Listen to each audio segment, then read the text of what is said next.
Welcome to this week's edition of The Passion of the Digital Artist, coming to you live from the newly christened Computer Art Man Studio Patio Bar in beautiful Canton, Ohio.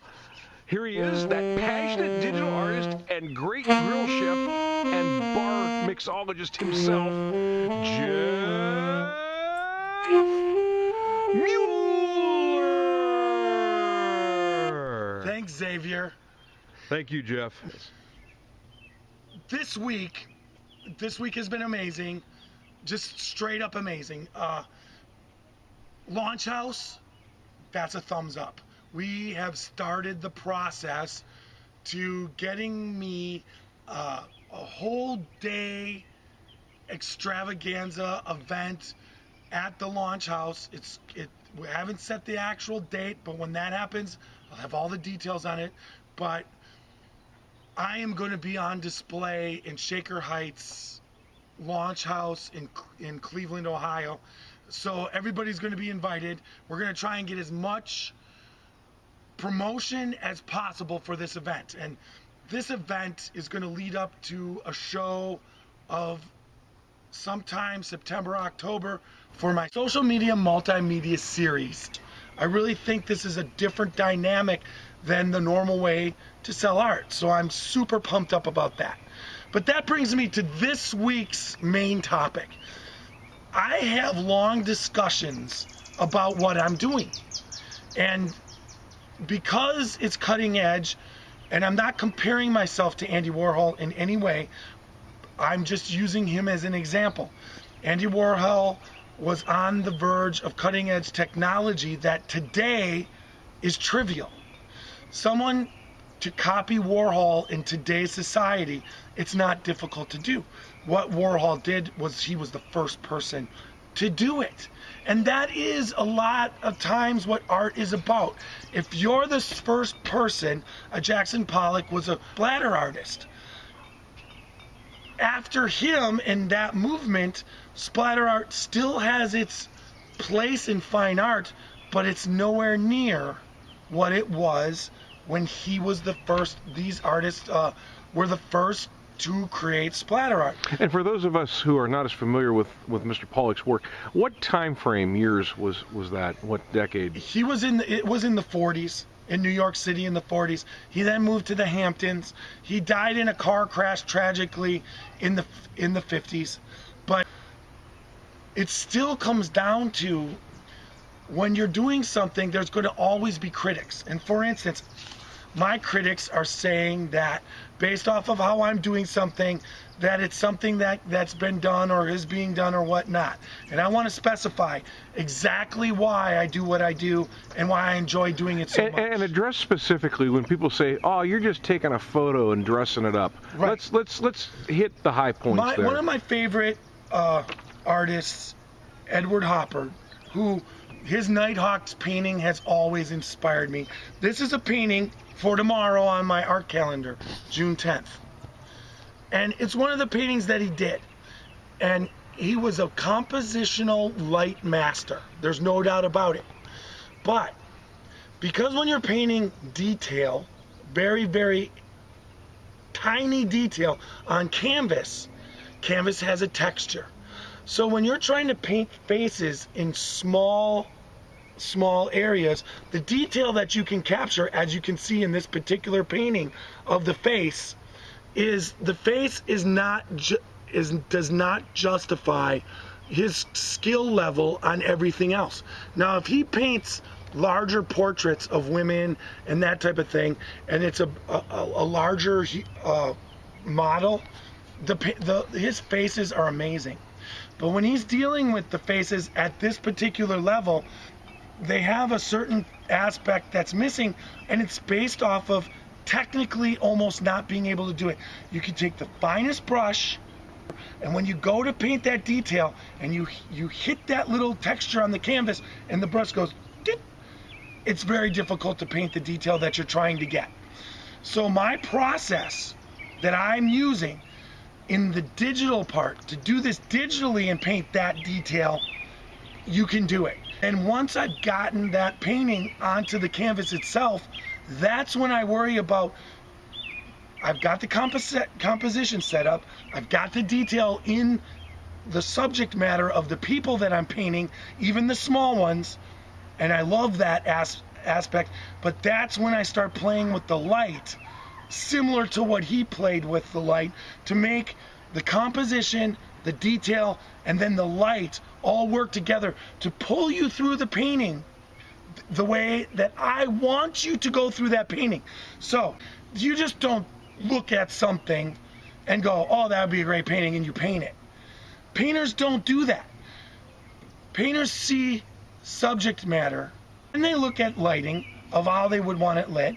Then they look at angles of either the buildings or angles of actual natural formations, angles that are formed by the horizon, angles are formed by perspective, and they put that all together while they're looking to do that and do that painting. And that's when they decide that this would look great in a 30 by 60 or a 20 by 40, a long horizontal painting. And I love the lighting, and that lighting will work with this format, and then I need to capture the detail. So when I go through my process, I look and I capture the detail and the composition initially with my camera. That is one of the reasons why I love horizontal or vertical and thin. I love today, everything right now is HD television. And an important note is, more often than not, your composition is not just from a single photograph. It is from multiple photographs of multiple objects, sometimes the same photograph of the same object at different angles, I should say, and sometimes it's totally different photographs blended. One of my gifts, and I don't have many, but one of my gifts is that I know that I can see things in my mind. I can see my finished painting. Yes, you have an acute gift of what is called progressive visualization. You can see it all together before it's assembled. Same thing. My wife wants me to redo a room, and we're doing I know what the colors I want. I can see them on the walls. I can see the furniture that's in there, and I know exactly what it's going to look like. And the way that I know that is I can see it, and then when it's done, my wife's like, oh my God, I didn't think that was going to work. And I'm looking at it, and it looks exactly like I remember that I saw it. It's the same thing with the paintings. Now, with painting, what's amazing and the funnest part about it, and it's freaking fun, is that about 20, 30 things happen while I'm doing that painting that I didn't count on. Now, because there's so much happening in a painting that all of a sudden it's like, holy crap, that is cool. I need to take that one step further. Or, oh, that's not working quite how I want. I'll paint that out. That person isn't there, but this person would work. So when I'm putting together the painting, I've already captured the format that I wanted it in. And then I've captured what I want. But for instance, with the lighthouses in Cape Cod, none of those lighthouses existed in those landscapes. But I knew I was going to put them in there because one of the things I first said when I got to Cape Cod was, none of these lighthouses are in romantic settings. They're all set back, and they're all on presentation with asphalt, and people can go and visit them in parking lots, and they're just not what you romanticize about a lighthouse. About a 19th century lighthouse. Right. So for me, I said, hey, I'm going to paint lighthouses, but I'm going to paint them how they should be. And so I went out, found the landscapes, saw the lighthouses. I saw all the lighthouses, found the landscapes, then went back, photographed the lighthouse at the angle of the landscape that I had captured, and then put it all together in the computer. Then I digitally paint them, adding in, taking out what I want, giving that painterly feel by hand, not in some program that instantly goes poof, and you come up with about when I do that program in Photoshop, dry brush painting, I look at the photograph and I see shit that shouldn't be in there. Just crap. It's like, that's not working. I would never put that in there because it's a program that just does it one way. When I'm painting something, you don't paint vegetation the same way you paint the barn that's in the field, and you don't paint the people the same way that you paint the barn. They all have different styles and ways of painting. So that's why I go through by hand, and clouds are different too. It's the same thing. Everything's different in what you're painting. You wouldn't paint a horse the same way that you paint a person. So there's no way that you can utilize. Now, you could utilize it for quick vegetation, where you like the effect that it does on the trees. So, but for an artist such as yourself that repaints every blade of grass, as we detailed, that doesn't work. But you could run it through that, and you could say, I like the vegetation. But then when the people that were in front of the vegetation, you'd have to paint them. There's just no program that's going to add in the detail that you want. Plus, then you can play with color. For instance, when you're painting leaves on the trees from the you add in extra darks, and you add in extra highlights to make those trees jump the frick off the page. There's no program in the world that's going to do that. They don't. The programs don't know to which leaves to darken and which leaves to not. They do it to all of them. So basically, you have a flat piece of crap when you put it through the program. The same thing. If you're just doing portraits and you're doing it, you hire an artist that he's just whipping out every single portrait to look painterly for the people out there. He's not looking at it as a piece of art. He's not looking at trying to change the lighting. He has got his own one-time idea that he applies to everything. That's not art. That's mass production art. So those are the things that I add in. Then the final process, I print it out on the canvas. I got the detail. I've got the composition that I want. But if there's something that's not working, I change it with acrylic painting. I either paint it out, I paint it in better, I make it work. And then I start playing with the lights and darks so that that painting does exactly what I wanted. So I am in control of this process from the start to finish, getting the detail that he couldn't get exactly the way I want to do it. And I'm passionate about it. When people talk to me about it, I want them to understand what I'm trying to do, because they say, well, why can't anybody take a picture? Well, anybody can take a picture, but not everybody understands the picture they're taking.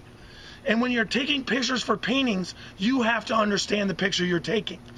And then the process that it goes through is utilizing 5 different skills that I've learned throughout my career.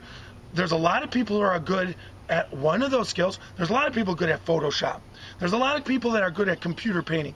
There's a lot of people that are good at photography. And there's a lot of people that are good at airbrushing, and there's a lot of people that are good at acrylic painting.